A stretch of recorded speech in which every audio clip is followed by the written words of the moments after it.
Lettre de saint Paul apôtre aux Romains. Chapitre 9.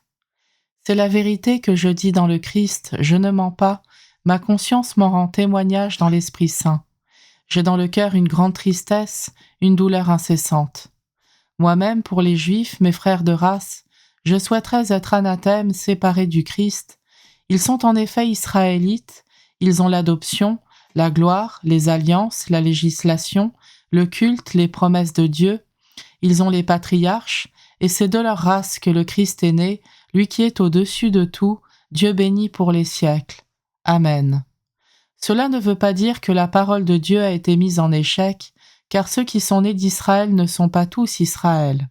Et tous ceux qui sont la descendance d'Abraham ne sont pas pour autant ses enfants, car il est écrit « C'est par Isaac qu'une descendance portera ton nom ».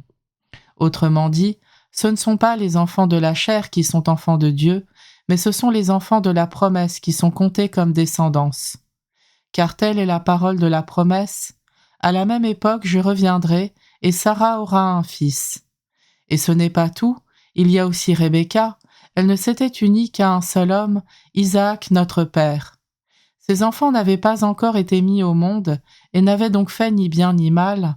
Or, afin que demeure le projet de Dieu qui relève de son choix et ne dépend pas des œuvres, mais de celui qui appelle, il fut dit à cette femme, « L'aîné servira le plus jeune, comme il est écrit, « J'ai aimé Jacob, je n'ai pas aimé Ésaü. » Que dire alors? Y a-t-il de l'injustice en Dieu? Pas du tout.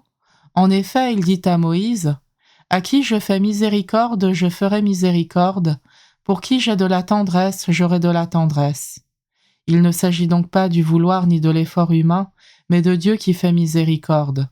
En effet, l'Écriture dit au Pharaon, « Si je t'ai suscité, c'est pour montrer en toi ma puissance et pour que mon nom soit proclamé sur toute la terre. » Ainsi donc, il fait miséricorde à qui il veut et il endurcit qui il veut. Alors tu vas me dire, pourquoi Dieu adresse-t-il encore des reproches? Qui en effet a pu s'opposer à sa volonté? Mais toi, homme, qui es-tu donc pour entrer en contestation avec Dieu? L'œuvre dira-t-elle à l'ouvrier, pourquoi m'as-tu fait ainsi? Le potier n'est-il pas maître de son argile pour faire avec la même pâte un objet pour un usage honorable et un autre pour un usage méprisable? Et si Dieu, voulant manifester sa colère et faire connaître sa puissance, a supporté avec beaucoup de patience des objets de colère voués à la perte, s'il l'a fait, n'est-ce pas aussi pour faire connaître la richesse de sa gloire en faveur des objets de miséricorde que d'avance il a préparés pour la gloire?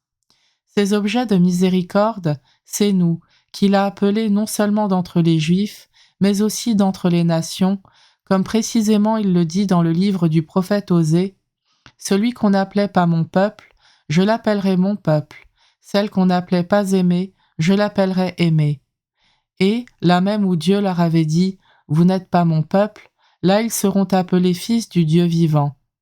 Quant à Isaïe, il s'exclame au sujet d'Israël, « Même si le nombre des fils d'Israël est comme le sable de la mer, seul le reste d'Israël sera sauvé, car le Seigneur réalisera sa parole jusqu'au bout et promptement sur la terre. » Et comme Isaïe l'a dit par avance, « Si le Seigneur de l'univers ne nous avait pas laissé une descendance, nous serions devenus comme Sodome, nous serions semblables à Gomorrhe. » Que dire alors?